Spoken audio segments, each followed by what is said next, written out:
Welcome back, everyone. We're back with VCT Game Changers APAC LCQ, and we have our second match for the day coming up. I'm Zach, and with me here is Datum, and I think both of us I can safely say both of us are super excited for this Mm. because it's going to be ARF Starlight versus X10, a new challenger versus an old contender. Both of these teams, they have had an absolutely flawless run in their group stage so far. Neither of these teams have dropped a single map. Oh yeah, But today, one of them are going to be going down to that lower bracket. So, Matt, how are you feeling about today? I'm feeling super excited. Just as excited as I was for that last matchup because we have a very similar storyline coming in for this one particular matchup compared to the last one, and that's ARF Starlight again, another team formed specifically for Game Changers APAC LCQ, and they also have a lot of Game Changers veterans. You got Rue from Renatus White, Margot, and Crescents from Big Scythe, and it's just an absolutely stacked roster,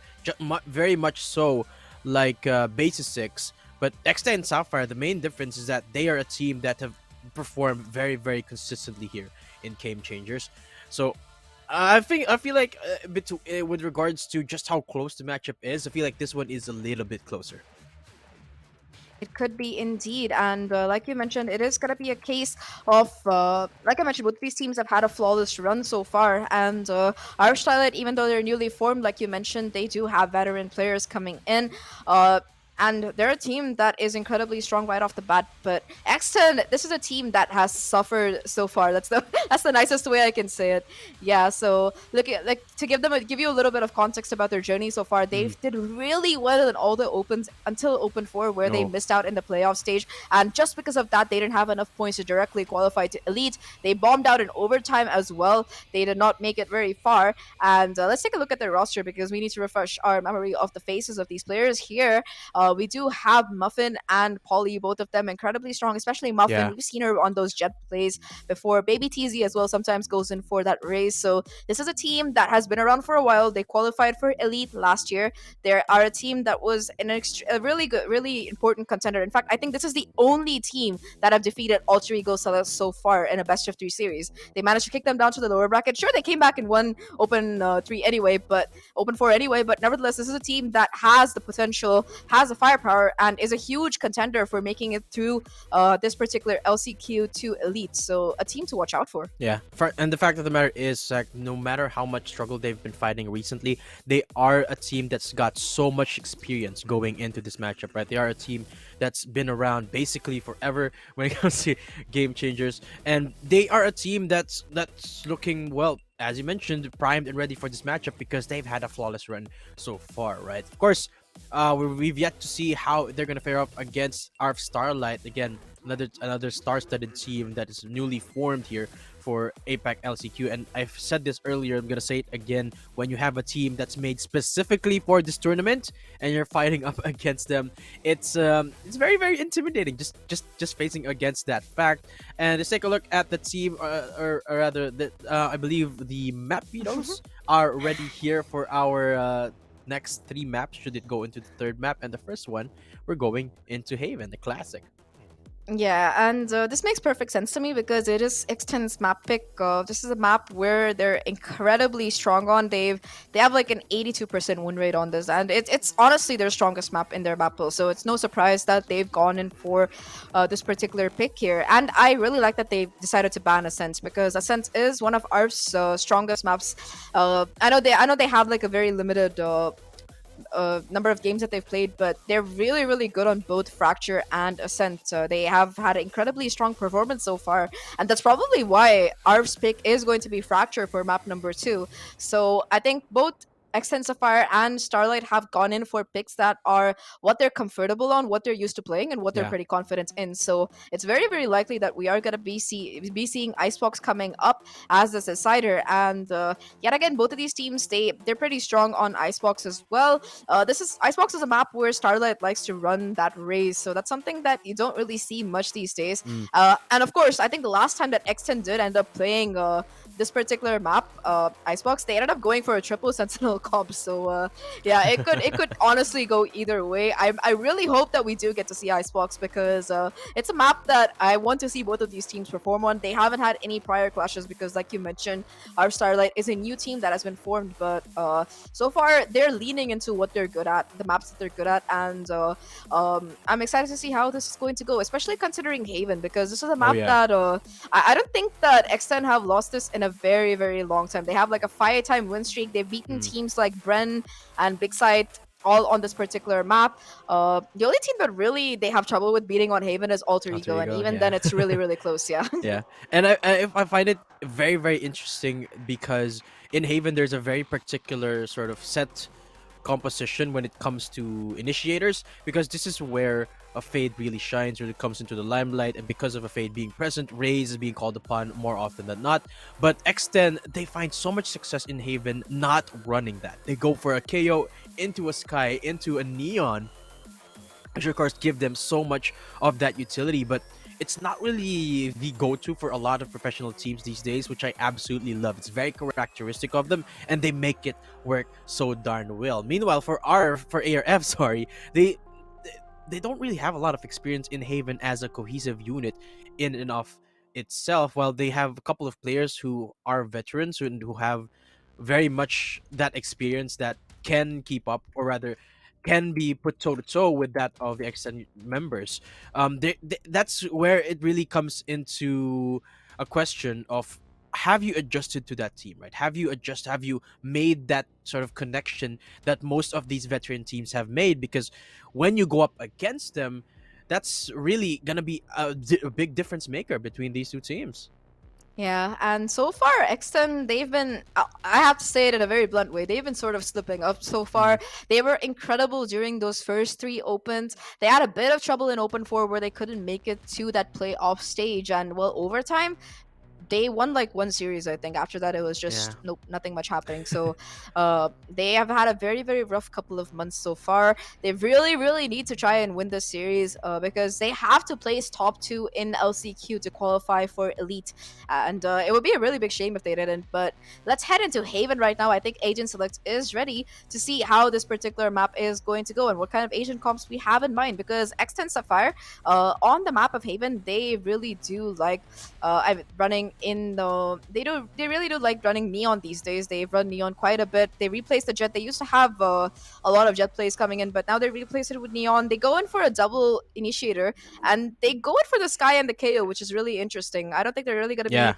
be changing that around. Usually you see the Sky and the Breach coming in because those two work really well together, but they tend to go in for the Sky and the KO. Looking at the picks so far, though, it is going to be Ginny. Both teams are, in fact, going in for the Neon. This is Wow. interesting because the patch hasn't hit yet. The new patch, her ultimate is incredibly overpowered, but on this particular patch, it's still interesting that It's they're decent. going in for it.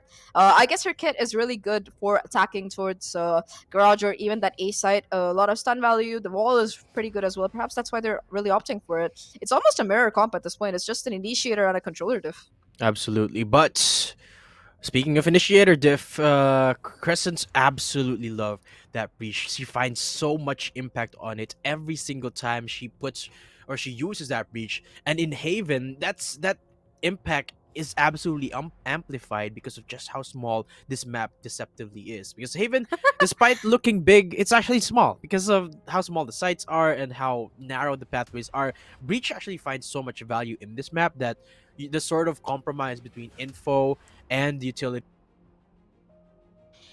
You're right. It does affect both info slows and out, utility there. because well, breach just provides so darn much of that clearing potential, and when you put it at the hands of someone like Crescent, who's, well, let's face it, loves it absolutely mains this agent.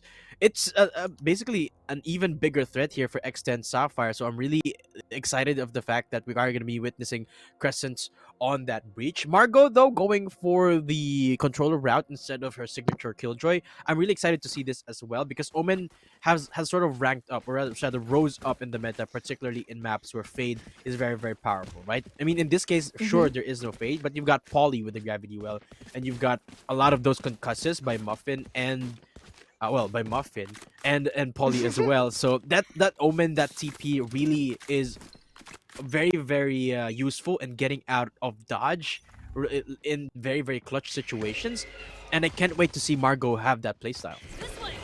You know, one more player that we didn't really talk about is going to be Shabi, but before I fill you in on her, it's already going to be super aggressive push coming in towards the mid here with the help of that Neon Wall. They've taken so much control out right now, and they're playing so close here. So if they want to get some kind of mid control, they're going to have to deal with the roof first. Already 3 players waiting here. That knife will be spotting out Legend Queen, and she's baiting so hard right now for Rue. You know, I don't see a good way for them to really be able to clear her off that angle, and they don't want to contest mid anymore. They're just gonna be like, okay, look, we know there are at least 2 players towards this mid area. Let's just go in for an A push instead. And it's a really good call because that chamber has rendezvoused away. The site is open, and they should be able to get this fight down any second. We're looking at a full 5-on-5 retake here, and this is not very good for ARF because there's a lot of utility that is in the hands of X10 to really be able to buy some time and create some havoc. Already a triple crossfire right now towards this graffiti area. The flash from heaven isn't actually going to flash anybody. The paranoia does connect though, but the crossfire is too good here. As it's going to be Baby TZ and Polly shutting things down, bringing it down to a 1v2. Marga, only 40 HP left on her. I don't think this is going to be very possible. And she goes down through the smoke. First round going in favor of X10. And a great call coming in from their IGO to go over towards that A. Yeah. But before we head into the next one, Matt, Shabby used to play for a team called Thirst Threads, I believe. And she was one of their strongest players. She was incredible on that chamber. So the fact that she's in Starlight right now, I'm excited to see how it's going to be. Yeah, of course, for speaking of Starlight, they didn't necessarily have the best of starts in this game, but since Sapphire, as you mentioned, amazing job there for the shot calling into the rotate into a site. Well, there was some resistance. They were able to basically bypass Shabby with all of that utility and basically swarming him in showers. Oh, ARF though, with the early aggression here in grass. Flash comes out, but there's no info. They're so close they are, but all it takes is one clip from Buff Inspector, and 4 of them immediately go down. Shabby for 1 single kill, but that's about it. That's the only thing they find out of that damage. Now in a 1v4, Shabby's got 3 more bullets in the barrel. Won't be able to get that upgrade, and he's about to get peeked by Polly here. And just like that, X10 as second round on the board. Yep, as expected, they do manage to convert that anti-eco in their favor. They only lose 1 player while at it, so that's another bonus that really works out for them. So, yep, it is going to be the full buy right now for the side of Starlight. They really have to try and convert this. But I think a player that you really want to watch out for is Muffin, because she's only 2 away from that Neon ultimate. And when you're on that Neon, if you have a very good chance of getting into somebody's face. So with the Spectre or with that ultimate, Muffin is going to be somebody who really has to try and create the space for the side of X10 here heading into this particular pick. This time they're going to be waiting for that mid push coming through, because in a lot of these rounds, bonus rounds, the push does come in towards mid to try and do damage, but it's not going to be really happening here. They're content to play for a retake. They're going to be going in for a C execute, in fact, and the crossfire is too good. Shabby finding the first already here and manages to rendezvous away. So and that's going to be Muffin going down as well. So that's going to be no more Neon utility available. At least Spike Plant does come through on this bonus. So that's something that's going in X10's favor. But they still have to hold on to this. And they're not going to be able to take any more map control either, because look at their positions. They're forced to play on site. Yeah, everyone's so here. Because of the reinforcement on C-Link and B, the rotate is so quick for X10 Sapphire that ARF cannot push up into CT. Rue gets flashed out, but the guns are certainly going to work in their way unless Polly finds anything more out of this Spectre. Shabby for the 4K, and suddenly it's a 1v1. How did this happen? Polly finding so much with just that Spectre. Now this defuse will not get defused. And Polly turns it around. X10 Sapphire, 3rd round on the board, and Starlight, they get denied of the bonus. That was insane coming in from X10, and you know, I pointed out that they weren't taking any more map control and they were forced to play on site. Well, that works out in their favor, because when you're in angles, when you're playing up close with those Spectres, they can be absolutely devastating, as Polly just demonstrated to us. We got a point of view demonstration there, Matt, as to why exactly you don't want to get close with those Spectres when you have a Vandal. But off the back of that, it's going to be an eco for Starlight. They don't have much else. They have Shabby's Tour de Force. They are going to be investing it towards that C-long area. area, and it seems like X10 is aware of that possibility. Baby TZ has also invested in this operator, and that's the shot coming out. So Starlight now are aware that there is an operator online for X10. They're not going to be peeking in without a flasher. Honestly, they're probably not going to be peeking in at all. In the meantime, X10 yet again, they're going to be playing towards this default here. You already see Polly pushing up all the way towards that cubby on C long, waiting for some kind of aggression coming in, or just waiting for the rest of her team to gain some information as to where exactly people are playing. It seems like it is going to be a C push coming through eventually, yet again through that garage area though, and it's going to be Shabby who has to somehow try and stop this kind of push coming through, because she's going to be the only anchor on that C site here. Yeah, a lot of respect being paid here by X10 Sapphire. Oh no. They have to commit sometime soon, and they pull the trigger now on the null command. There goes the neon double walls as well, and just like that, they're into sight. But Spike planted. they won't be able to get any more control over into the defender side spawn either, but the positions are going to be there. Don't have any info as of yet on where they're both going to be coming from. They have two angles to watch out for, and they have flank covered.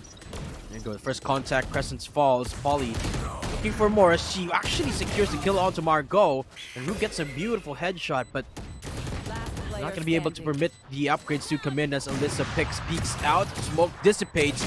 Actually, it's a little bit of a scary prospect, but Baby still secures the kill. And X10 Sapphire secure the round without really finding a lot of damage. Yeah, that's just a bit awkward, but nevertheless, the round does work out for X10 as expected. They did have the full buy, and I love that they had that null command ready to go. They knew that the Chota Force was a possible. They just preemptively pop it before they even rush in. So that in turn is going to trigger a timeout, I believe, for the side of the defenders. It's going to be Starlight who are calling it, and this is a really good time to call it, because right now the momentum is clearly in the favor of X10 here. They are 4-0 ahead, and this is their full buy, so they have to come up with a battle plan that is going to somehow prevent X10 from running away with the lead here, as they have done so far. Ultimates wise, there's not much in the pocket for Starlight, though. But Margot is only one away from that from the shadows. But yeah, look at Sapphire, they are stacked. look at Polly, already has the Cosmic Divide up, and these are just has always been the case for Polly and Muffin. They've always going to be on the top of the leaderboard, and you would typically expect an Astra to play back, right, and lean more towards that utility, less towards the fragging. But Polly is just juggling all of those responsibilities and doing amazingly at that. Now she's got the ult up, and the retake here, or rather the side takes, are looking pretty done and dandy with the Cosmic Divide prospect up. I mean, of course, the operator is going to be in the hands of Shabby. We're going to be reinforcing A site for now. And it seems like XNS, they're going to be all aware of that. They know that ARF can afford that up. The chamber versus chamber, they might find each other, and it's going to be Shabby to win it. Maybe C falls. That is an important pick, but right now it gives away the information that ARF's operator is playing towards the A side. So yet again, we might see a possible rotation coming in towards Garage, but instead, X10 are going to be taking the opposite shot. They're like, look, we know where the operator is. We have a lot of flashes. We have a lot of stuns. We have a utility that can completely take care of it, and we might just go towards A instead. I don't know if this is a really good call, because Shabby, she's playing an angle that is very, very hard to clear. The Trailblazer does not exactly hit the right angle either. It's not going to spot her, and she's going to be able to walk away with 2 picks. Still playing towards this A side here, and she's going to be in the position of heaven right now with Polly going down. They have no smokes available, so that's going to be taking this side, it's going to make taking this side incredibly tough right now. Shabby still holding on to this heaven angle, trying to anchor it down. The stuns do at least keep her at bay right now, but a 3v5 is going to be the case here. Make that a 3v4 as Margot gets a little bit too greedy and goes running into a crossfire. The spike does go down, and the retake is on, but the operator, it's still available, and Shabby, she's looking to make it sink. The critical mistake there where Margot means they don't have any smokes, but they're still making it work unless Muffin finds anything more. And those 2 kills are going to be enough for the 1v1 now. She's not going to be able to pull through. ARF, they will be able to secure their first round on the board. And again, I have to question that decision from Margot to go in. Because of that one mistake, Margot fell down, and they didn't have any smokes for the retake, which was absolutely essential, especially because of just how frag heavy this composition is for X10S. Fortunately, they were able to bounce back from it, but oh, so close here. Could have been a little bit cleaner for ARF, but around is around here, Zach. Yeah, I think one more thing that I really they have first of all heading into this round they have three ultimates available, so ARF are gonna be feeling a bit more confident. They have that operator, they have the Rolling Thunder, and they also have the Seeker. So a lot of information is available if they want to play in for that retake. But I think it's a testament that to the experience from X10 that they were still able to aggress onto that side even though they lost their controller. You Oh saw yeah. Muffin putting down the wall, throwing those stuns towards heaven to keep Shabby from peeking, and off the back of that, they almost convert that 3v5. Insane. That's where the experience really shines through. But Exactly. heading into this round, it's gonna be yet again some patience coming in here as they go for the A side. And look at this, they're just gonna be playing for the retake. They know they have the Rolling Thunder and the Seekers, so they're just gonna be holding on to try and wait before they really head in. Alyssa does pop those Seekers, so it's gonna give away information that the site is basically free for the taking. And Matt, we're looking at a full 5-1-5 retake. Holy. Yeah. Shabby's got the op though, and only a couple of Spectres in the hands of ARF means it's gonna be a bit of a trouble getting into No. sight. Where's Polly from behind, not accounting for the fact that there's two members right in front of her. Baby C sings with her own operator in that regard. 3v2 now as Muffin and Alyssa, the last two standing members for X10 Sapphire. They will be able to get legit Queen too. So now the prospects is looking all the more possible. The Fuse is gonna get stuck here unless they push up. But the operator not looking at the proper angle at the moment, and Alyssa secure the final kill. 3k in the pocket as well as they retrieve the op. X10 Sapphire immediately denied the second round from ARF. I think it was really unfortunate that Shabby didn't have the information that both the players pushed all the way into the CT area there, because if she had just held that crossing, the defuse could have just been stuck by Margot. But either way, a really good round coming in from X10. You gotta give them credit where it's due, and they wait for information. Once they know that a particular angle or particular area is vulnerable, they just hammer at it with all of their players. You don't see much in the way of lurks coming through, and after that loss, it's going to be an equal right now coming in for Starlight here. They do have that Neon ultimate if they want to really invest it, but apart from that, they almost have nothing available that they can really use here. Both Shabby and Rue are gonna have to go huge in this particular round, and that's where Ginny has been proving instrumental. She's being able to shut down the utility coming in from the chamber, as well as any of the other players on ARF so efficiently here. Baby TZ already finding Rue, so that's gonna be no more Neon ults available for the side of ARF. And look at Muffin's position. She's come so far and she's playing so dangerously here, being able to find one through the smoke, and she slides past the chamber. I don't know what that interaction is, but she knows the position of both these players right now. And the rest of the team, they're just gonna be going for that A side. It's all down to just Shabby. 15 HP left. We'll be able to retrieve a Vandal, but that's gonna be all that she gets here. As with the 3k, Baby TZ is able to push X10 up to 6. But that was the most awkward interaction I've seen today, Matt. Yeah, Holy. they didn't see each other. I think I just wait. What? Did something hit me? And then yeah, and then it was just.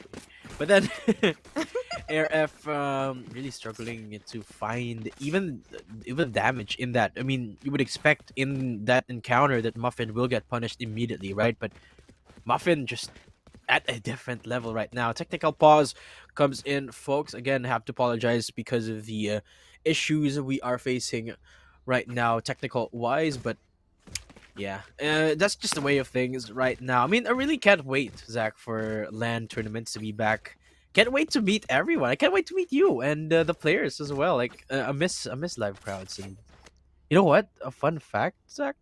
Mm-hmm. I have never casted on site. Have you? Hey, you know a fun fact? Me Yeah. neither. Yeah, But yeah, I'm makes sure two we'll. of us. I mean, I'm sure we'll get our chance, especially with while Soon. we wait for this technical pause to go Mm. through. I'm sure that you saw the exciting news that came out yesterday from Riot, where Yeah. they filled us in about the Mhm. VCT format next year. APAC has like 10 tournaments coming up, and I'm sure that the finals for a lot of these events are going to be LAN qualifiers. Oh, So yeah. Matt, you might just get your chance at VCT PH next year, or VRL PH next year. I don't know what it's going to be called, but I'm sure that Me they will neither. pick you up. So I'm pretty excited for that. Hey, fingers crossed. Maybe you too. What's it? What's a VCT called in Spain? Is it EMEA or the I local it comes under league? EMEA. It's Of South course, South of course. Yeah, it's South Europe, Southern Europe, I believe. I don't know yet, but I would still love to do South Asia because these are the teams that I've Oh been yeah, covering for a pretty long time. So, but let's not count our chickens yet. But before the there, yeah I just okay. brought it up because a lot of LAN tournaments coming up next year. So I'm pretty sure that someday we might meet on stage pretty soon. Oh yeah, Hopefully, oh fingers yeah. crossed. I Oh mean, I'm yeah. pretty sure. I'm pretty sure we will. Pretty sure we will. At some point across the road, we will. But as fact of the matter is, right now we are in this setup, which is why we are faced with such issues. But Starlight, they're facing their own issues right now. Of course, some of those will be resolved in terms of money. They have enough in the bank for just this one buy. And Shabby on the Tour de Force. Everything on the line, though. They are investing everything into this round, Zach. They don't want to, rather, they're not really holding anything back. But if they lose this round, well, they lose everything.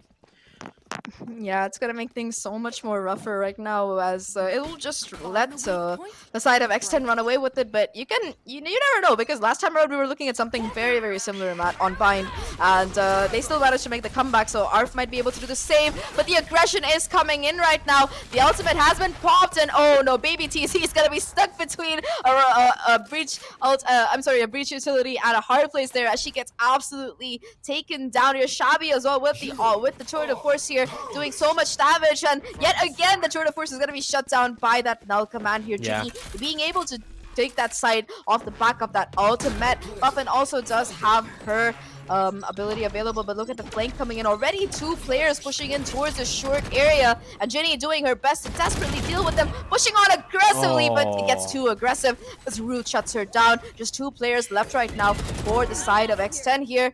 Muffin from heaven, though, falling in like an avenging angel, but not finding anything. And Starlight, they finally make the round work out. One that they really needed, and it's all off the back of that flank. Ginny got too aggressive there.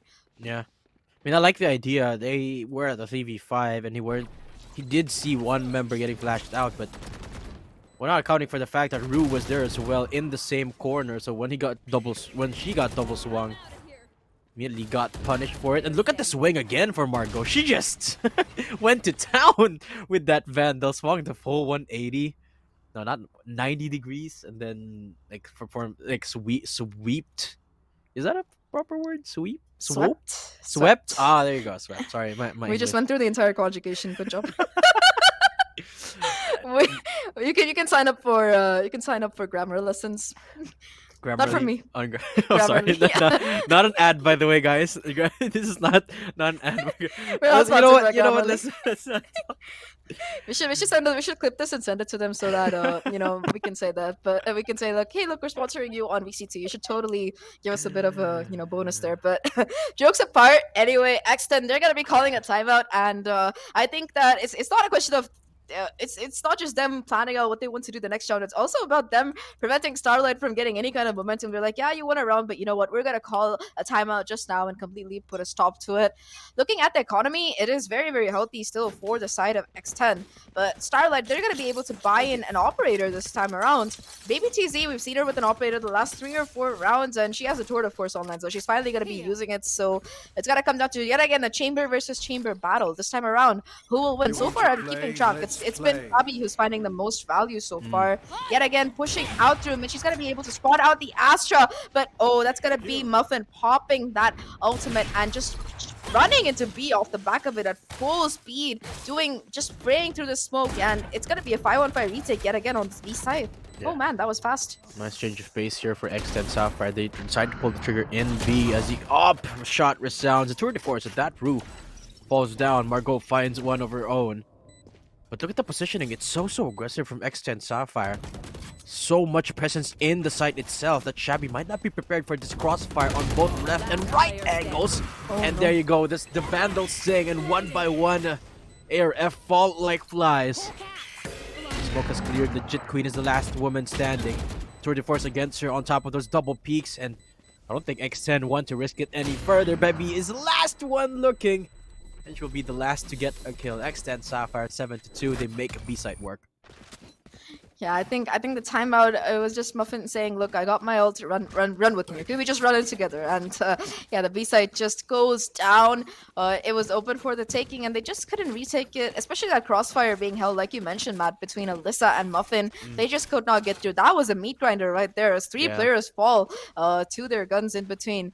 And yet again, the economy collapses for ARF Starlight. They have absolutely nothing in the bank. Crescents will be able to afford that Hero Spectre, but that's going to be all that they really have online here. As X10, they've switched gears right now. They're in high gear, so as to speak, as they run into this A side this time around.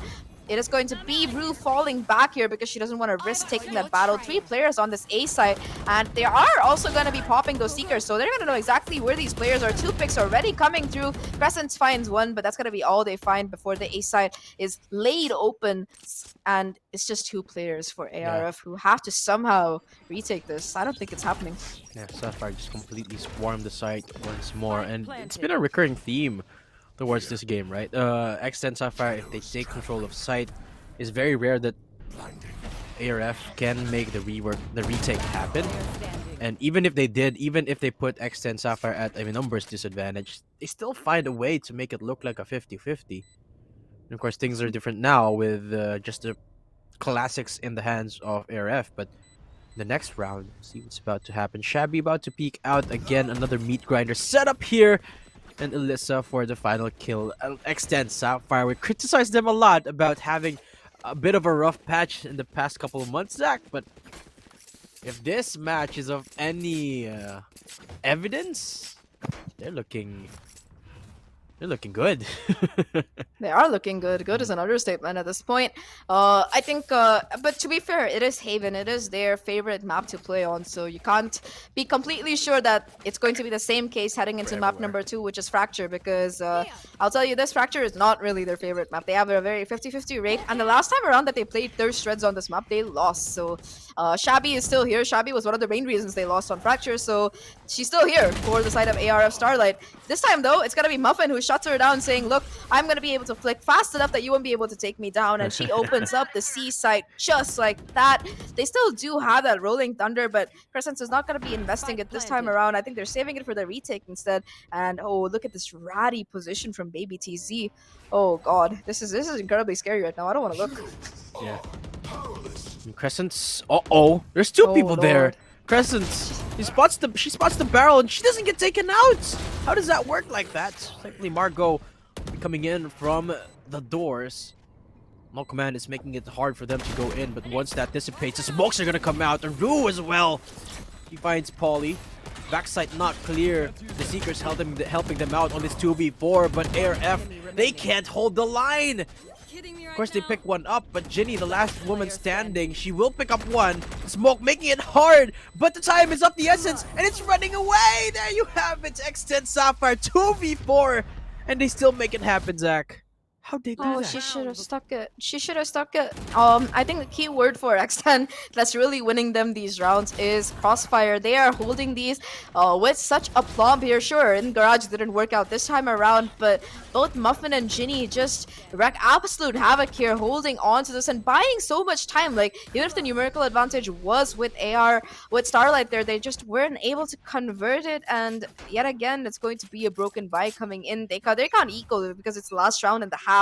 But you're going to be seeing light armor, you're going to be seeing a couple of guardians, I think, and of course a Spectre. So not economically, things are looking great right now, as yet again Muffin is just full tilt running into the seaside right now. She does not care. She's playing this like how I play my unrated games, and she's finding so much value right now. Already 2 players being taken down towards this area. The trademark going off is going to tell them that a flank is through, and Rue, well, she has to clear out this angle. Baby TZ is the first obstacle she'll have to face. She succeeds, but gets a little bit too happy as she pushes in. It's going to come down to a 2v2 right now. Yet again, Muffin and Ginny in the situation. The same crossfire. This time around, though, it's going to come down to a 1v1. Just Ginny, can she close this out? 10-2, or is it going to be a 9-3 half yet again? Shabby sticks half, though. She doesn't care. She's going to be able to get it, but only 5 HP left on her. Ginny with the 4K is gonna get it to a 10-2 half, and man, X10 are looking good right now. Yeah, 10-2.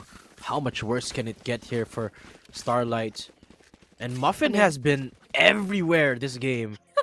She's been opening up sites like like opening up a can of tuna. I don't even know what it's like, but no matter how many deaths Muffin gets, it's almost a certainty that she finds something with it, whether she opens up the site or she sets up a teammate for a kill, or she gets those kills herself. I mean, no matter what position you put Muffin in, it seems like on the attack, once she just goes. Zach and X10 Sapphire, of course, they are right back there behind her, waiting for you to make that mistake.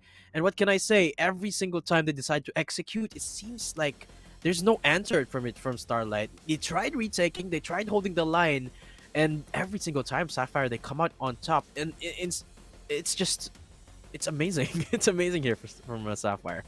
Yeah, Muffin, really someone to watch, someone to Mm, watch out for, or well, not watch out for. You know how Neon says, "Go, go, go!" That's exactly how she's been doing this. That's what she's been doing this entire that's game. true. She's just been Going. running full on into sight, and there are at least two of her teammates behind her. So even if she goes down, they're gonna get the side of the trade. So, I mean, not that that's the case because she always manages to somehow get that first frag a lot of the times around. In fact, I think out of the two rounds which ARF Starlight managed to win. One of them was off the back of Shabby getting a 3K, getting a 2K with the operator right on the onset, and even then they almost lost that 3v5 retake. And another round, well, they managed to use quite a bit of ultimates to be able to do it. But even the rounds which they won, they didn't win them in a very convincing fashion. It was incredibly close. On the other hand, though, X10 they're looking supercharged, they're looking extremely confident, and they are just able to take so much space right now with the Exactly. kind of agent comp they're running. Um, Especially that KO, it's been proving so important because it shuts down any kind of utility coming in. Especially so many times we've seen the Chamber Rendezvous or the Tour de Force being absolutely shut down by Genie's utility, whether it's the ultimate or whether it's the 0 points. So that KO pick, it is devastating right now for the side of AR of Starlight. Yeah, gotta give commends to Polly as well. She's been setting up a lot of these plays that's Muffin is making all across the map, and of course, the utility from the KO is gonna be there. But Polly just has been also on point at getting the right timings of the smoke, the concussors, and the gravity wells. That now that they're all going to the defending side, that's gonna be of even bigger importance because that is basically the most defense that they have. Polly on the Astra, they don't have a hard sentinel. Remember, only baby on the chamber, which let's face it is not a sentinel. Even though chamber is a sentinel, he is basically not. But the different thing now is that X10S they're gonna be forced to play back a little bit. I mean, they can still play aggressively, but if they play as aggressively as they did on the attack, they might get punished for it unless they weed out the spike like this. Oh, the spike is dropped in such an awkward spot right Everyone's now. there. Yeah, everyone's just sitting on it. They're just like, yeah, we're gonna switch sides. We're gonna be the attackers now. You guys can defend garage. It's okay. And this is really, really bad right now for ARF because for any chance of a comeback in this particular game, they need to convert this pistol somehow. But X10, they have it locked down. Baby TZ holding down this garage area. If this player pushes through, they're probably gonna fall down to it. But Margot luckily checks it, so that is at least one pick that goes in their favor. But the spike is still in Windows, so they have to get it back. 50 seconds left of the clock, and they have a lot of things to clear out here. But Legend Queen and Rue are both able to find picks. So important. Margot pushing forward as well. Just these two players left right now from X10. Muffin finding one. Alyssa and Muffin clean it up. And that is going to be the 11th round for the side of X10 here. With that spike being dropped, the rotation from that A side was so quick. Everybody just came and just held on to it. Like, you're not getting the spike back. You can't plant. You can't win. And that's what happens. And again, Zach, X10 Sapphire, it was a 2v4, and they still win the round. They're so good at these, I want to call them group clutches, like couple clutches, or I don't know, buddy system clutches, because even though you put them at disadvantage, it's seemingly not enough here for X10 Sapphire. And Starlight, what can you do when you're at that position? It's it's mind-boggling just how well X10 Sapphire performs under those types of scenarios. That if you put them at a spot like this, where they have the guns and they can be aggressive, you know for a fact that they will, and they're gonna get those kills. I mean, look at Muffin, already gotten one. Alyssa right beside her. Margot will be getting a trade, but Muffin not yet done. Finally getting shut down by Rue, but she's the last woman standing, and there's so many people closing in on her. X10 Sapphire now on match point, and they're looking to close the gates right now. Yeah, I think it's very likely that they will. Sure, you will see the force, of course, coming through. I'm sorry, the full buy coming through, of course, for Starlight. But I think X10, they're feeling confident enough to actually play this as a bonus. And last time around, they played a bonus, they managed to win. So I think it's a possibility. Sure, X10 might be losing this one. They might be willing to let this one slide, but the comeback is looking like a very, very rough road right now for Starlight. They're gonna have to win 10 rounds in a row starting from this point to be able to take this to overtime. And I just don't think that's going to be a possibility so far because Shabby, she's the only player who's really been able to take these head-on-head aim battles with with the X10 Sapphire players. Everybody else head-on-head, they're losing their battles except for Shabby. And, you know, you can't just expect Shabby to carry them all the way to overtime here. Unless they step up huge, it's going to be really, really rough right now for these Starlight players. Already, like you mentioned, Polly putting down these stars as making garage pushes so hard. And look at the stack from X10 Sapphire. They're gonna be I think they're gonna be pushing down towards the down C in fact. So this could go either really, really well or really, really badly. Oh no, I'm scared. Wait and see. I'll have to wait and see here, Zach. 3 people push in C site and they're making it oh so quietly. Shabby might not prepared for this. The flash comes out and Shabby still gets a swing off. Crescent finds one as well for the 2-1 trade, and he swings out. Spike down. But curiously so with the flash. Spike is so close, and Ginny doesn't have the same gun, but does have a sheriff. Finds 2 immediately, and the next one on the chopping block gonna be Margot. But at this point, it's a 1v1, Zach. Still anyone's game, because all it takes is one headshot. Oh, this is so scary right now. 1v1 like you mentioned, and Baby TZ with the Marshall. Oh, the smoke goes at the worst time. Baby TZ caught in the open, almost flicks onto Margot, but she is still able to close it out. And ARF Starlight, they stay alive for now. However, that was such an expensive round for them. They lose 4 of their players, 4 rifles down, and they still have to win. And I don't know how Ginny got to here. She should not have been allowed to do that much damage. Nevertheless, though, it does seem like AR Starlight holds on for another round. The full buy, though, it's in for Sapphire, and they are looking to close things out. They're hungry for this win. Need a drop. And when the smoke dissipated, I almost had a heart attack there. But X10 Sapphire, again, they have the full arsenal this time because remember that was round number 3. For those of you who are wondering what round that was a round where X10 Sapphire supposedly had no business winning. Look at where we are right now. Look at the damage they did onto the economy of Starlight. And, well, they don't want anything to do with Seaside this time, which is a pretty good call. 3 people down there. Yeah, I would not want to walk into Baby TZ or Ginny there. It does seem like they're going to be going in for the A push instead, but look at Muffin already pushed up towards the short angle, holding that headshot position. We'll be spotting out 3 players, and yep, that's going to be her falling back here.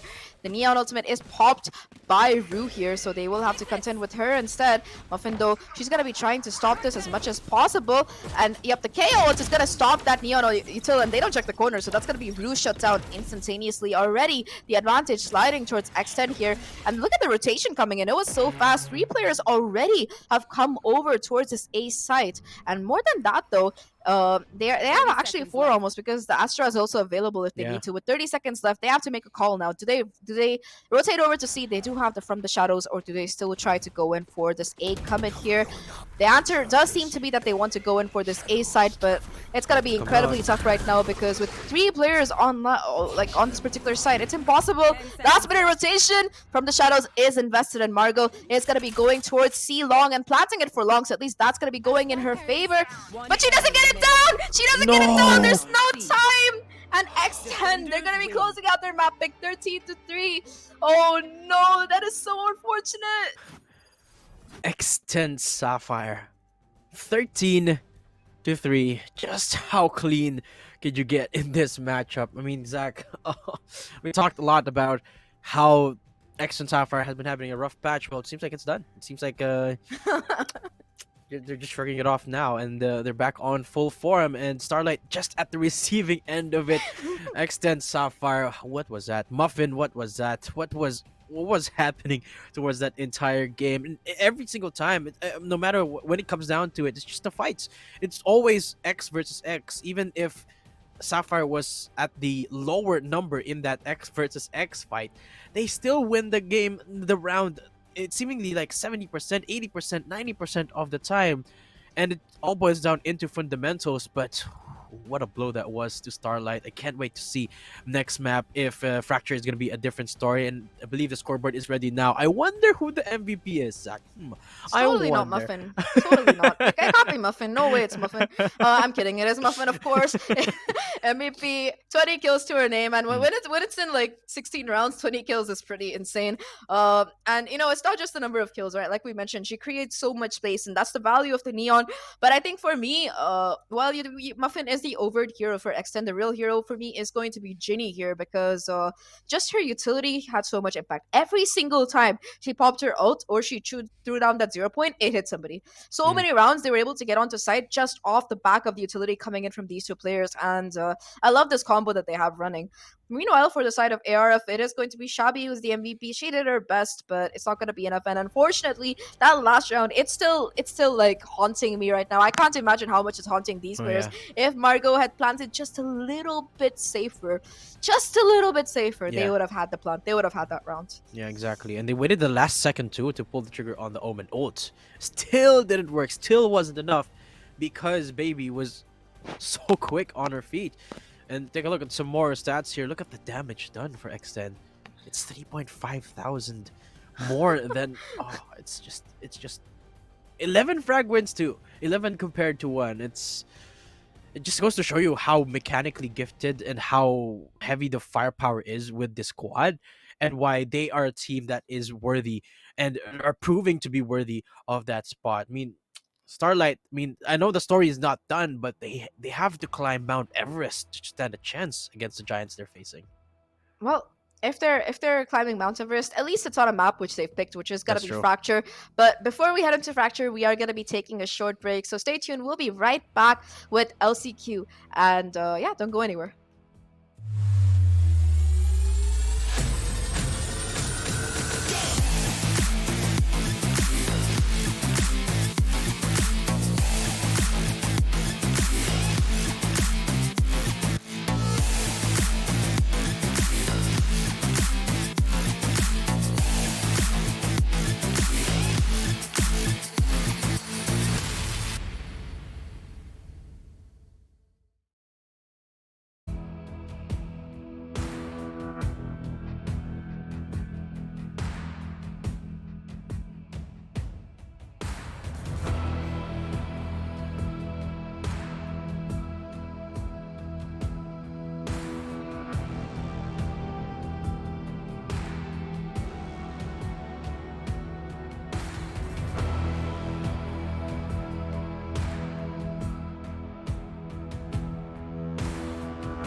Welcome back, folks. You're still watching the VCT Game Changers APAC LCQ. Datum and Zach, still your casters for this matchup, and we're down to our second matchup of the day, second game of that second matchup.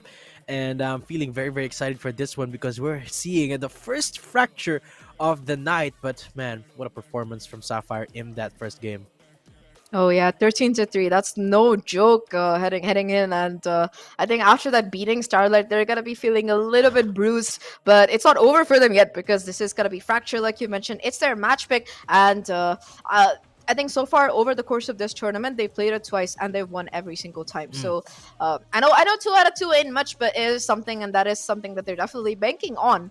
X10 though, this is a map where they have a sort of hate-love relationship. It works out sometimes for them, it doesn't work out sometimes for them. They've beaten Alter Ego, but they've also lost to Thirst Threads, and we have X Thirst Thread Shabby here, like we previously mentioned. So I'm not feeling too confident about such a dominant performance as we saw the last time around. But I think that this is a map that could definitely go either way, even though it is Starlight's pick, and they will have to try and win it to take us to a map 3, to take us to Icebox, that decider map. Otherwise, we're looking at yet another 2-0, and they have to get their mantle back into shape Yeah. because they have to figure out what exactly they're doing. They can't let X10 run away with the momentum, and they will have to take care of that stuff. Yeah, I feel like a lot of the first game performance from Sapphire really is bound to that comfort of being in their comfort map. But in Fracture, even though statistically they are the team with a lower percentage, they still have a little bit more, I want to say, experience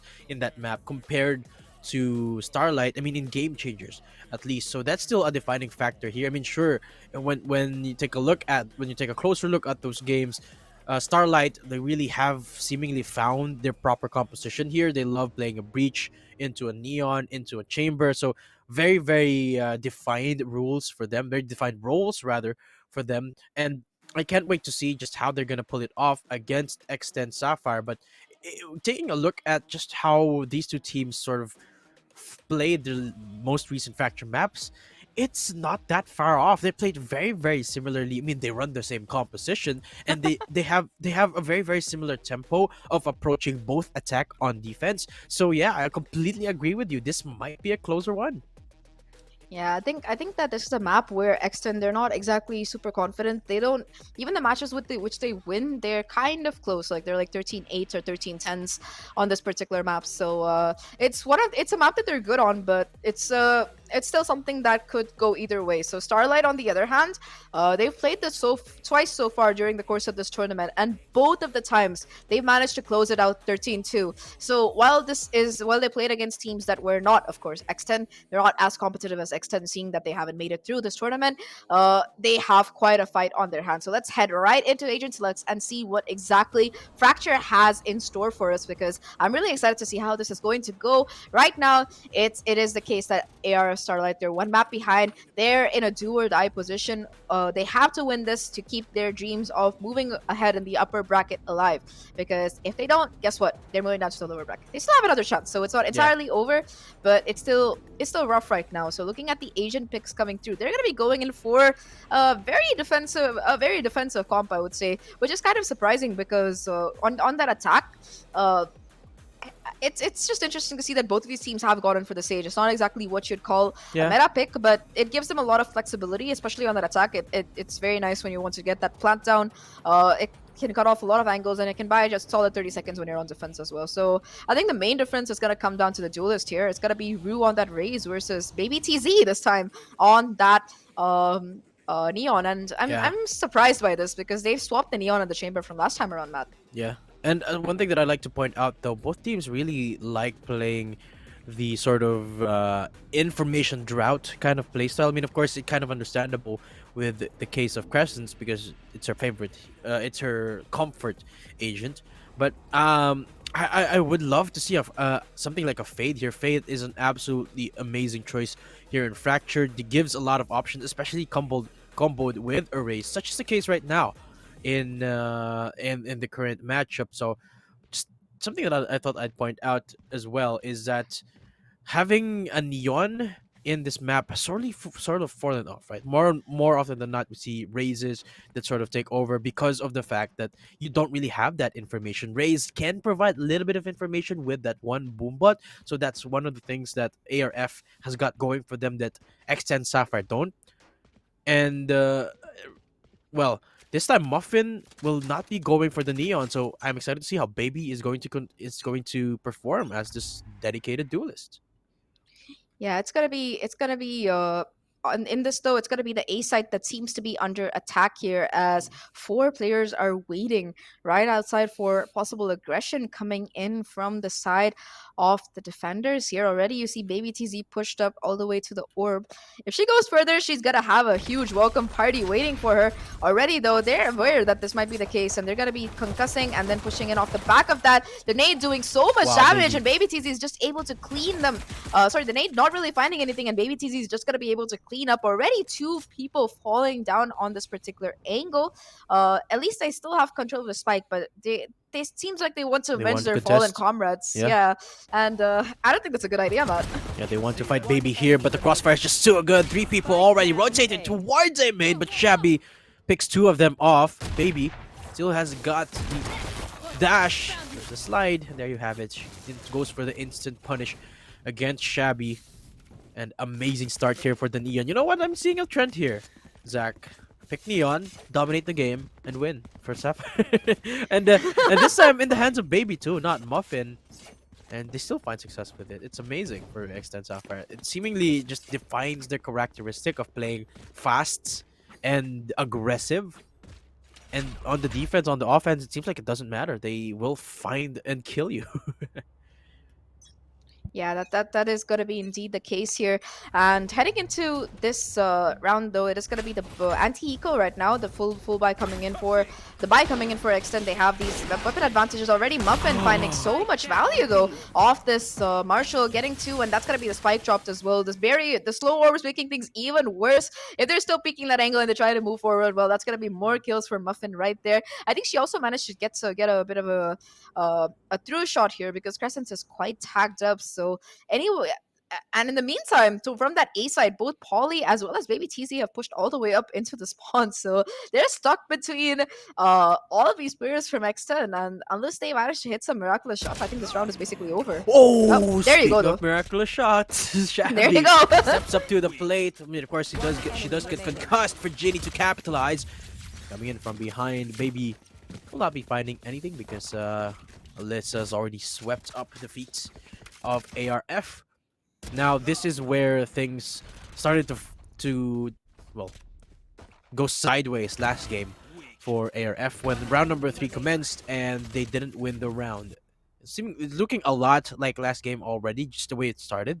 But let's see if the aggression is going to be geared towards A main or in B main. It seems like it's a 4-stack down in A, 2 members again, so very similar to the pistol setup here for Baby and Polly. And again, it seems like they got the right read off. The short angles. Oh, that one shot actually gonna signal Starlight to back off a little bit. And that actually might have botched this aggression from X10. Yeah, it's gonna slow things down quite a bit here. The bonus is going to be there for the side of X10, and Baby TZ already pushed up so far ahead. With that Spectre, she has to be in that kind of range to really have a lot of value, and I think she realizes that. In the meantime, though, the Spike is slowly making its way towards this B side here. And the thing is, there's only one player who's really holding onto it because it's a 4-stack towards that A side, like you mentioned. And it's all down to just the chamber here. Muffin has to do a lot of work. She is holding an angle where she can have quite a bit of impact, but the stun hits her at exactly the right time, and they're gonna have to play for a full-on 5v5 retake here, as a spike should be going down any second. It is the bonus, so any kind of weapons that they can get off the hands of these ARF players, it's gonna be everything you need already. Baby TZ on the flank, able to find Shabby here. That's going to be the chamber offline, and the remaining players, they're gonna be trapped on site and towards that tower area. So they're gonna have to clear out all of these. Meanwhile, everybody else is on the flank, Oh, and look that at the beautiful concuss. stun is hitting Oh, both of these players. Oh lord, that is insane right now. Alyssa trying to just stick the okay. defuse here. Already has half. Almost has it completed. Legend Queen, the last hope of this team, but the defuse is done. She might get Wow. the kills, but it doesn't matter. It's still gonna be the third round. The bonus yet again Yeah, going in favor of X10, the same as Haven. And oh no, this is not a good look for ARF Starlight at all. Oh no. definitely not. You can see them shaken up. They're playing very, very reservedly, refusing to take the fights. I mean, sure, there was utility getting thrown at them from everywhere, but when you have the gun advantage like that, you're gonna have to want to take those fights. And if you don't, well, they're just gonna come running at you. And Exhibit A, Baby TZ, she does that every single time. You want to I mean, play? even now, look, Let's even play. now that she knows that she's got the bigger guns, she's gonna go in still, and that's just the confidence that is missing right now from ARF. Confidence is key here, and you know who has it in spades? That's no one else than Baby TZ. Oh! Shabby though, this time she's not doing too shabby at all. So far, I think she's had the most impact for her team, whether it's with the Headhunter or this time with the Tour de Force. With the first pick going in their favor, it seems like they want to go towards the opposite side, but this might not be the best idea because yeah, yet again have that 3-stack coming in. Oh, but that shot from Rue was absolutely impeccable, bringing things back to an even footing here. And Polly, well, she's gonna be falling back. She's managed to even out the score here. Off the back of that, they're going to be yet again rotating over towards this B side this time, which is completely empty. It's open for the taking, and they should be able to pick up a rifle as well. So things aren't looking too bad right now in the ARF camp. As long as they can get the spike down and manage to play post-plant successfully, it might be exactly what they need. They don't have Margot's orbital strike, but they still have Shabby on that Tour de Force, and she has a heavy burden on her soldier here because this round is possibly hinging on her shoulders here. Polly though, she's got to be shutting that down, and it's gonna come down to a 2v2. Yeah, a pivotal shot there, unable to connect, means that it's now down a 2v1. There is gonna be a Molly lineup, but Alyssa, she's ready for this position from Legit Queen, and she's gonna capitalize so well. To the 4-0 on the board. That looked a little bit scary there with Shabby shots, but that one shot that she had to hit against Polly and she didn't.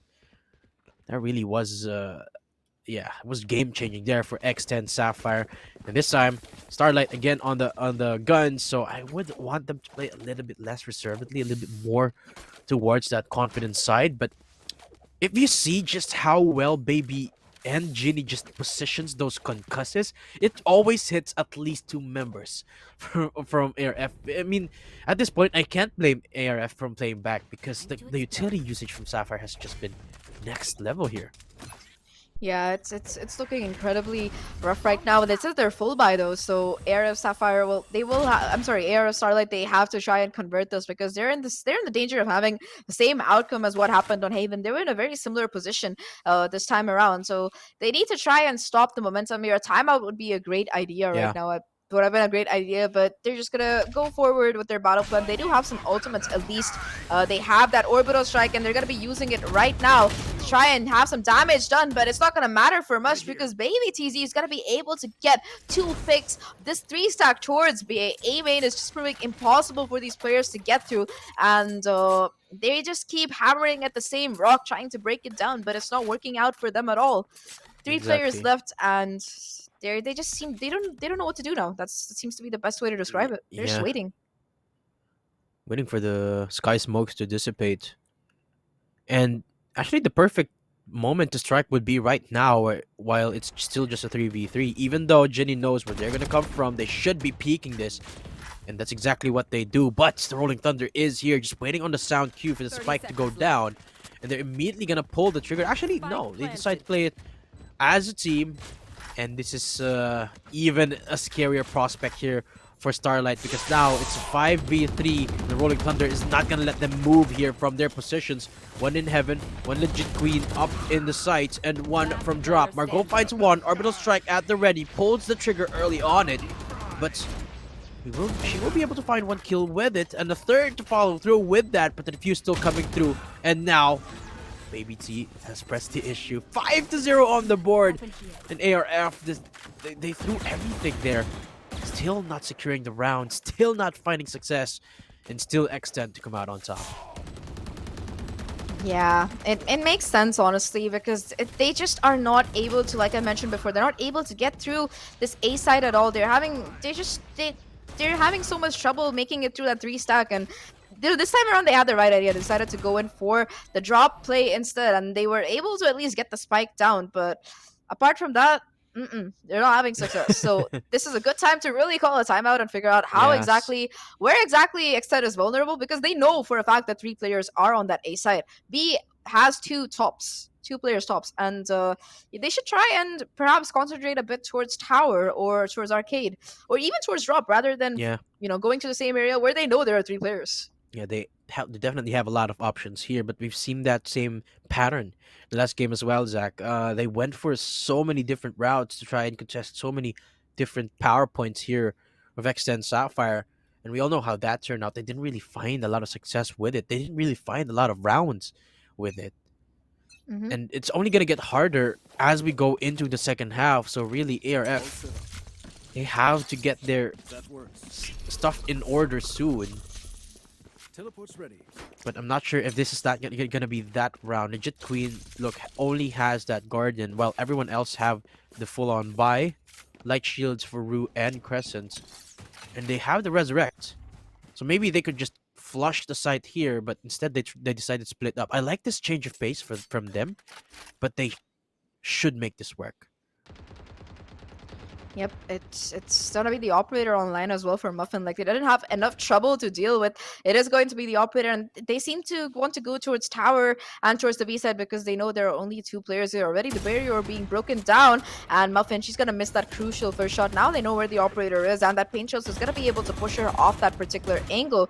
Rue taking her down to top things off here, and with that, the B There you side go. is open. That's exactly what they needed, and they have so much in the way of utility right now. They have the breach. Oh, they have they have flashes. They have they almost have the Raze ultimate as well. If Rue can get one more kill, that's gonna be the showstopper online as well. So all they have to do is really hold on and not give peaks like the one that Shabby just did. Unfortunate, but in this 2v3, every single kill counts. And all three, I'm sorry, it's going to be X10 who have to make their way forward. They know that there are players towards this tower, but Arcade, will they clear this out? They spot the tip of Legend Queen's head, dink her a little bit, but the wallbang is gonna keep her alive.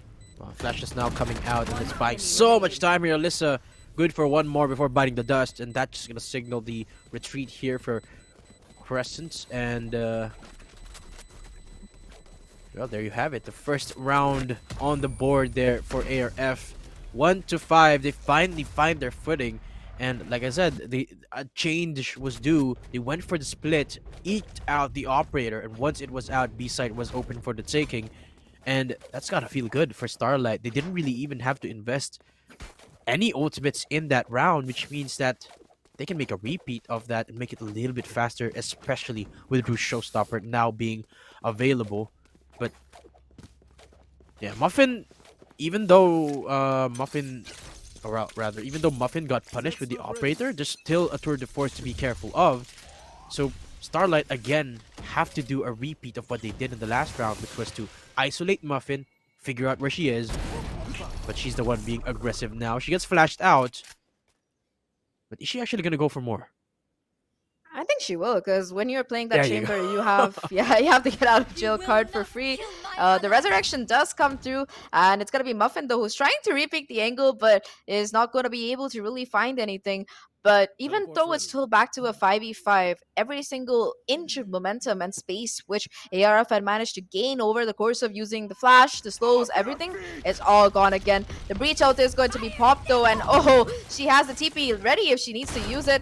The showstopper as well, pushing all the way towards their spawn, not finding anything. Muffin though is going to be able to get her, take her down instead. She will be eventually shut down, but the site is still gone and ripe for the taking. Jenny though, with that aftershock, oh no, Margaret goes down, so that's gonna be no more smokes left. And yet again, baby TZ, such a menace on this flame, always creating so much pressure, and it's just going to be X10 exploiting those vulnerabilities. Unless they shut her down quick, it's gonna be so rough. Oh no. Oh, there you go. She does no! clear the angle. Legit Queen falls down, and Polly cracks at the heads of Crescent. So does Ginny against Shabby. Wow, they play that so well. Again, the lurk from Baby. He knows, or she knows exactly when to pull it off. They know that there is an ultimate available. The Rolling Thunder was up, so they take drastically different routes to get into that site on the post plant. And again, the first frag from Muffin, always so consistent on the kills, no matter on what agent you put her on, whether it be on the chamber or the neon. Let's take a look at this one more time. That's waiting from Baby T. Just legit Queen falling down there. Just signals that X10 Sapphire again are going to dominate that round. And it's back to the drawing board for Starlight. No guns for them, just the sheriffs. I don't see so. Yeah, it's not ideal. Muffin again with that operator finding that first pick, and she's not gonna be able to she's gonna whiff, but nevertheless she will still be able to keep her life at the very least. Already shutting again, like every time Muffin manages to get that first kill, it just shuts down ARF's push. They just seem to be confused as to what exactly they can do next here. Margot trying to see if she can find some kind of value towards this drop area, but immediately is going to be smoked off, and until that goes away, she's not going to be able to do much. Ginny as well is willing to push through, watch this angle and just hold on for any kind of aggression in case somebody decides to jump in.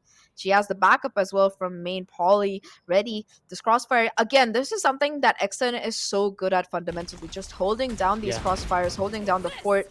Baby TZ will spot these two players towards main, and in the meantime, well, the drop is just cleaned up. Exactly. The crossfire, we're talking about it, and off screen, they got 3 kills. Just like that. And they haven't even rotated. They're still holding the same spot. This time watching different angles, which is exactly where Shabby is at. Look at the concuss. Look at the peak.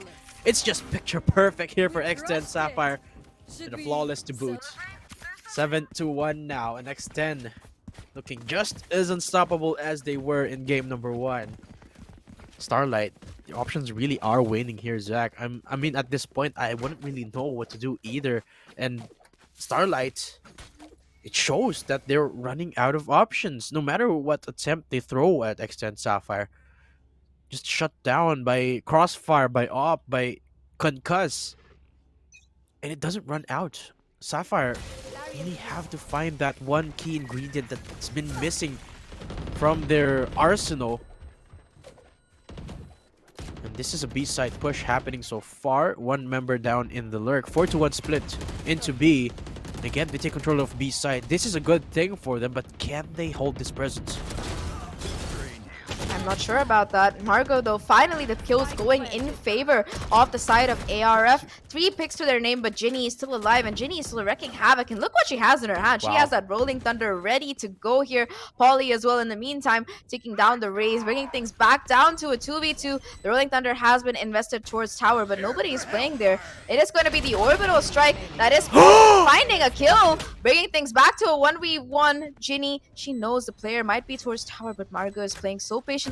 I don't know if she's aware that half the defuse has come through. She's not ready for it. She does get the kill with her utility, but it's not gonna matter because the defuse is done with. And wow, I like that call to stick half. Like, I think they knew the orbital strike was there, and they were just like, you know what, I'll stick half. I trust that you'll clutch it out, and Ginny does exactly that.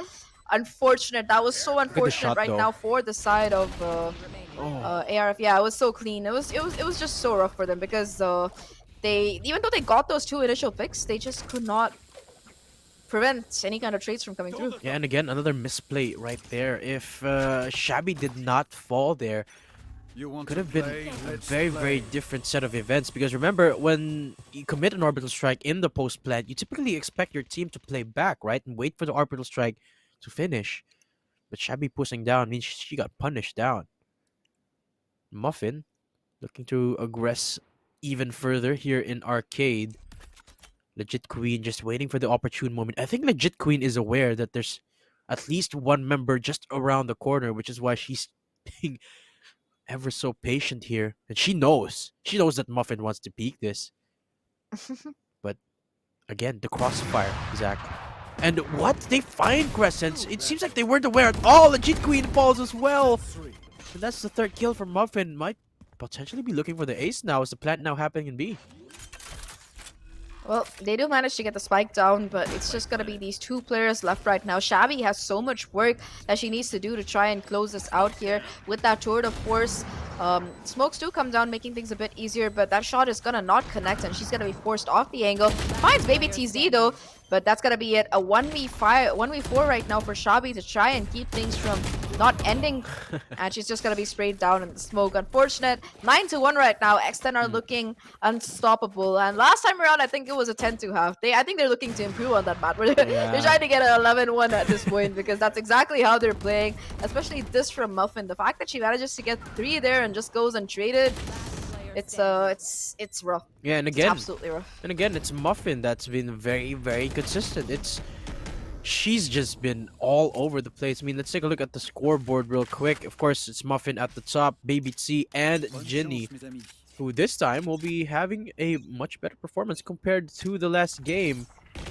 But man, everyone from X10 has just stepped up to the plates. Everyone who has been given a clutch this game has succeeded in securing that clutch. And Sapphire, again, is struggling to get their rhythm. They try to force down this drop push, but the crossfire here is finally gonna get nullified. Alyssa's still alive, and it evened out. Knight just Polly mowing them all down. Muffin will be left alone this time, so they actually have a chance at this. But can they actually get the plant off? They know where Muffin is. Not the exact position though, as she gets swung out from. And that's the spike out in the open. 9 HP left, but the teleporter is available for both of them. Shabby can plant here, but all it takes is one bullet.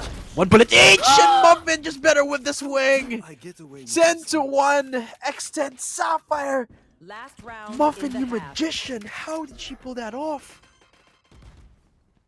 Tap heads, click heads. That's how she pulled it off. At least the second kill. The first one was a bit awkward, but her positioning was really good. And this headshot was extremely clean. The fact that she was able to flick onto Shabby's head like that, well, that is going to be it. Yet again, they're going to look. They're in a bit of a rough position. This is the last round in this half, so they have to. ARF have to try and win it to get it to at least a 10-2. But looking at what they have in their pockets, they're gonna have to use their ults to really make things happen. Rue has that showstopper. Margot has that orbital strike, so they're gonna have to use this to at least try and clear some space. Already, Baby TZ towards this main area, playing aggressively here, but I don't think she saw Shabby cross. And yep, that's gonna be Shabby finally being able to take down the menace towards A main, who's none other than Baby TZ. The Molly, though, that's gonna be perfect. It's gonna shut down any kind of push coming in from the drop for a while. The confidence on Baby TZ has been at an all-time high, which is why she's constantly peeking that A main angle, despite having the better gun. Despite not having the need to risk it. She still does so because she knows she can win the fight. This time, she doesn't. But Avenger is gonna be there. Alyssa is the first one to get a kill, but this is it. ARF, they're finally gonna get their round. It is the last round, of course, so Muffin is going to attempt at this 1v4, take a crack at it. But look at all their positioning. Looking at just the one angle where Muffin's gonna come from. She's gotta set up a TP, otherwise she's for sure gonna fall the moment she gives a little bit of information. But that's the exact... I think they know. Yeah. There's only one angle she can come from, realistically, here. And she gets one! Gonna clear out one of these angles one by one, and she gets another. The third, the no scope doesn't connect, but she still finds that damage. I mean, I know it's the last round, but still, XNS making the most out of each and every moment. Yeah, well, I think we're gonna be heading into our halftime break pretty soon, but yet again, we're looking at a 10-2 half. And last time this happened, Matt, it did not go well for ARF. It was a 13-3 by the end of it. They only managed to get one more round, and we're looking at a possible repeat of that. You know, I think what really worked out well for X10 in this particular map is how aggressively they were able to really control the map. Like you saw Muffin always peeking out on that B side, being able to get that first pick with the operator. And of course on A side, that triple stack towards main was just devastating. In fact, I believe strongly that in the last round, if they decided to pull that same tactic and Baby TZ was not playing alone there, it would have been 11-1 score. But nevertheless, you know, ARF Starlight, they have managed to get 2 rounds. They are at a big deficit, but if they can win the pistol, they can at least try to make this comeback happen, because people have come back from worse, and it's not over yet. It is their map pick, but perhaps they're more comfortable on their attacking half. I think statistically they have a 93% attack win rate, so they do perform better on the attack compared to the defense just a bit. So hopefully we can see that being put into action against X10. But man, if that was X10 on the defense, I'm kind of afraid to see how they're gonna be looking on the attack there. Yeah, absolutely. Especially with how explosive the performance has been for both Baby and well, the rest of the squad here. Just to mention a few is Muffin. That's still an absolute monstrosity on that chamber, and I can't wait to see how ARF is going to come back, because the first step of winning a second half pistol is to win the 12th round, and they did just that. So chances are a little bit higher now for them to secure the pistol. I mean, of course, they have yet to win a pistol. Did they win the pistol in the last? In the last, I don't think so, right? No, I don't think. Yeah, they no. did not win the pistol in the last game either. So this is where it begins for them. That glimmer of hope to perhaps extend us into game number 3 and get to the 10-10 or even to 13-10 scoreline. It begins here, and this is the most important pistol round that they realistically have faced for the night, if they want to extend the night. That is so. Starlight, they really have to get their stuff together, because essentially the difference maker between these two teams are just the fundamentals. Starlight won every time it comes down to the wire. It's just the raw aim and the map presence that's been superior for X10 Sapphire. Other than that, the utility usage is on point. It's just when it comes to the fights, that's when Sapphire shines. Yeah, and more than that, Sapphire has like a talent for being able to convert these situations where they You're not are at a supposed to. disadvantage. We've Yeah. seen them, yeah, like exactly 2v5s, the 2v4s. You're not supposed to let them win that, but they are able to win that so often. It's not like a one-off occurrence either.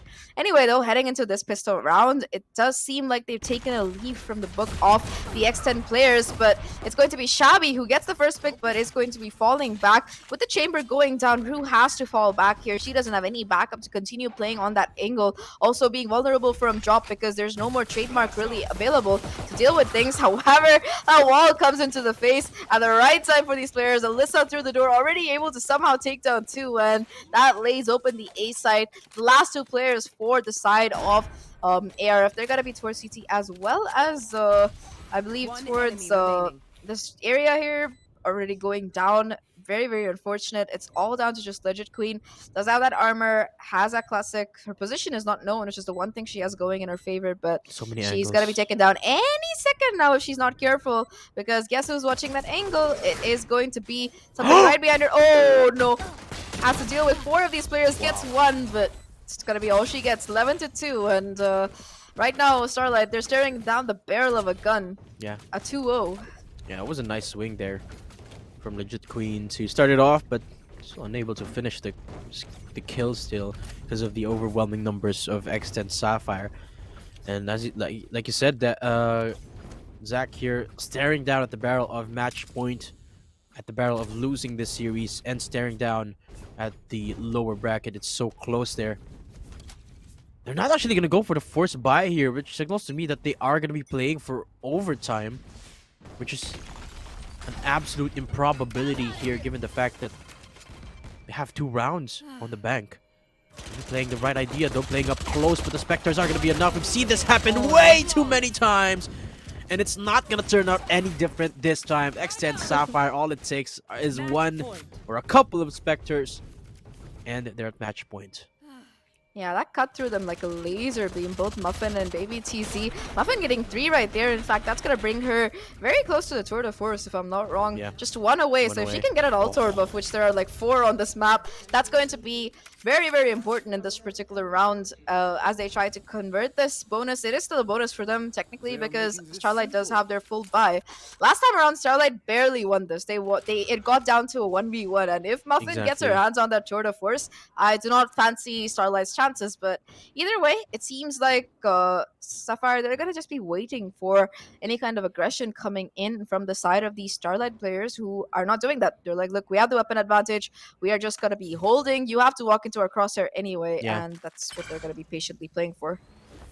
Yeah, and I like this because look at what Sapphire is doing. They're actually doing that. They're walking very, very aggressively from Dish and from B main.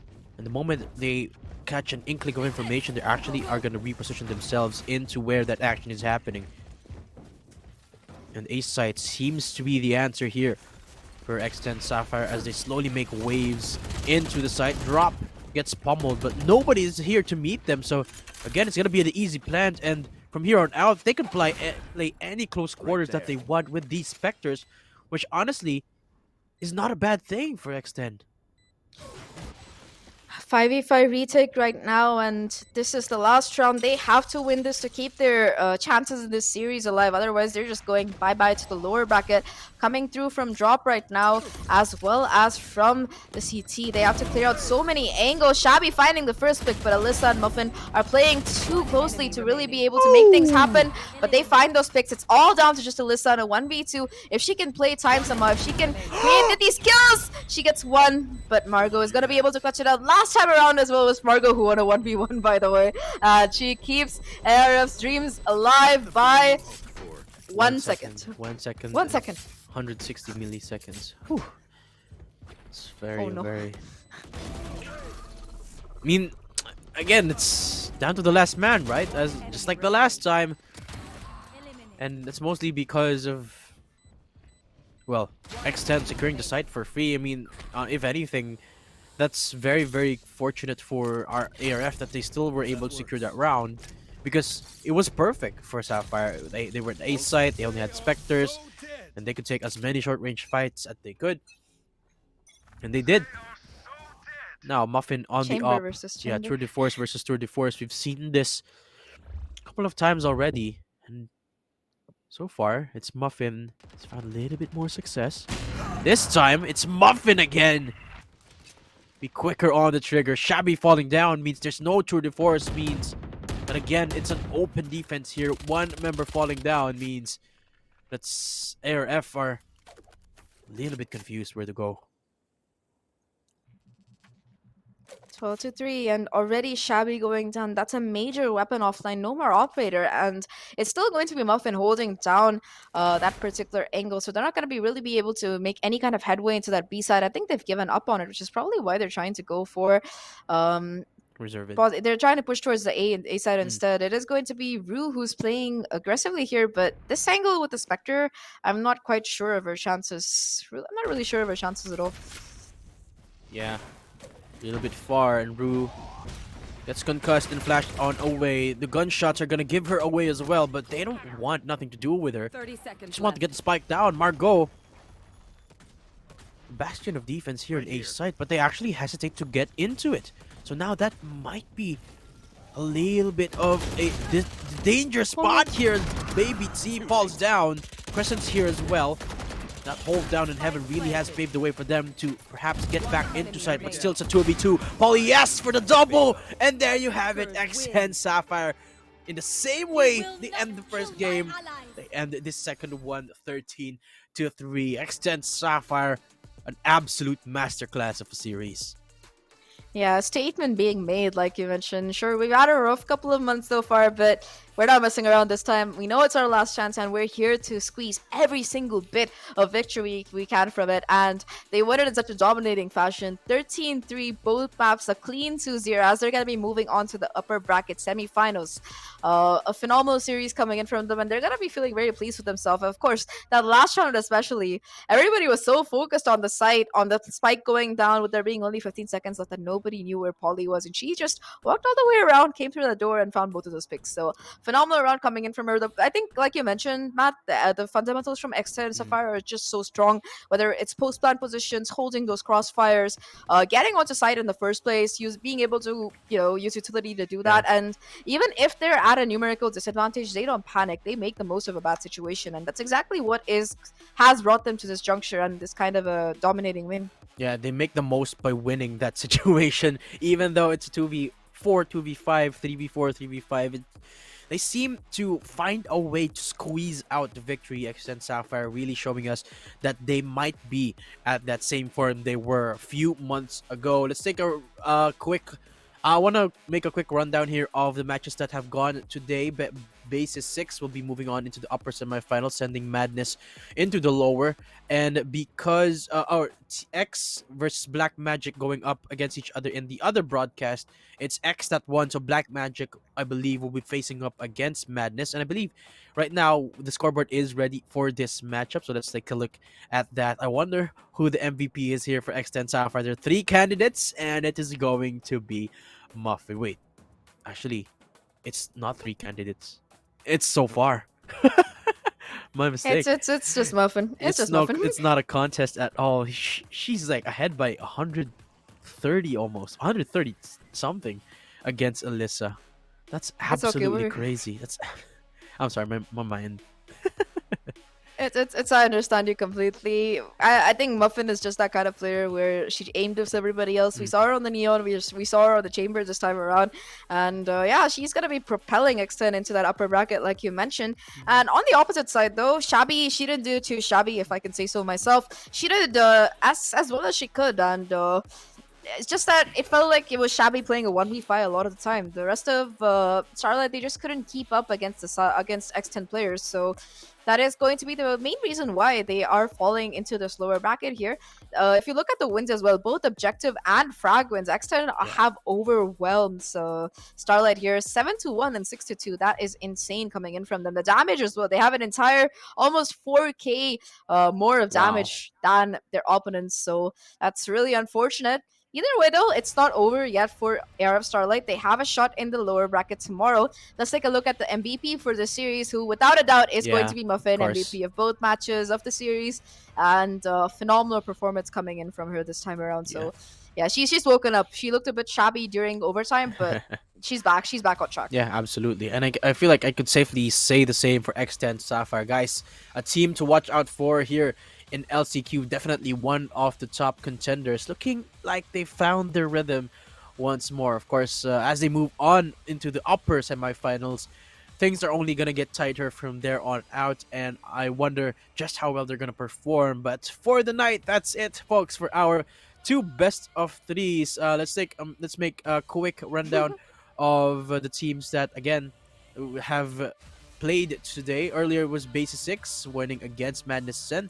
So the lower bracket, it's going to be between Madness and BMG, and then ARF falling down. And we have yet to conclude that other matchup, Big versus W Streaks Esports, and we'll find out concluding over to the main FSL broadcast. So if you guys want to check that out and see how that match concludes, make sure to check it out at twitch.tv/FSL, I believe. There you go. Yeah. You are absolutely right. Yeah. And, that's a match that you probably want to catch because W Streaks, they barely missed out on qualifying the last time around during overtime. It went to a best of 5. All 5 maps were, 3 of the maps were in overtime. So that's a match that you definitely want to watch. They always put on quite a show. And, we talked about Arresta's players being stolen bit by bit. 2 players from Arresta are also playing for W Streaks. So one of them already punched their victory ticket today. It's going to be the other 2 to see if they can still do so. But anyways, I think that's gonna be it for Matt and me today.